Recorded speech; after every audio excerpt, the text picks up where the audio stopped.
Now, the U.S. government is mulling new restrictions on Chinese drones, with China accounting for the vast majority of commercial drone sales in the U.S.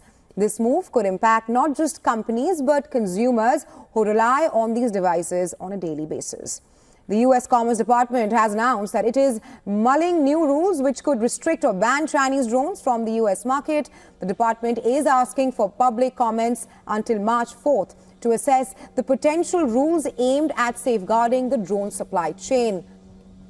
Well, according to the department, threats from China and Russia may allow adversaries to access or manipulate these devices, putting sensitive U.S. data at risk. The focus is on drones using Chinese or Russian equipment, software or chips.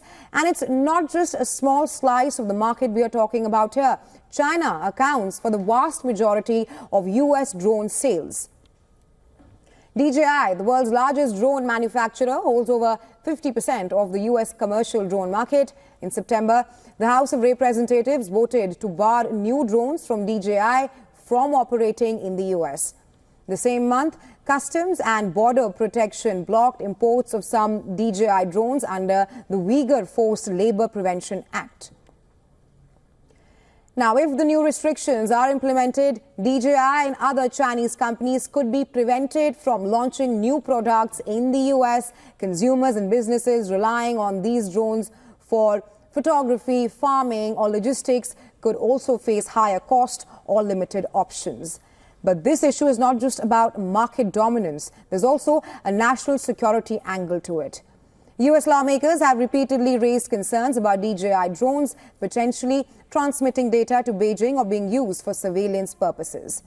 In 2019, Congress banned the Pentagon from using Chinese-made drones. DJI rejected these allegations, claiming no involvement in surveillance and stating that no forced labor is used in its manufacturing. But the company, DJI, has suffered major financial damage from being added to a U.S. Defense Department list of military-linked companies, and this could just be the beginning of it. The White House has recently signed legislation that could ban DJI and another Chinese firms like Hotel Robotics from selling new models in the U.S. A final decision is expected soon for the consumers. This means that potential changes to the devices they use for everything from real estate videos to farm monitoring. The U.S. government will now finalize the rules for Chinese drones by January 20th. This follows a trend of actions against Chinese companies, including vehicle and other kind of telecom restrictions.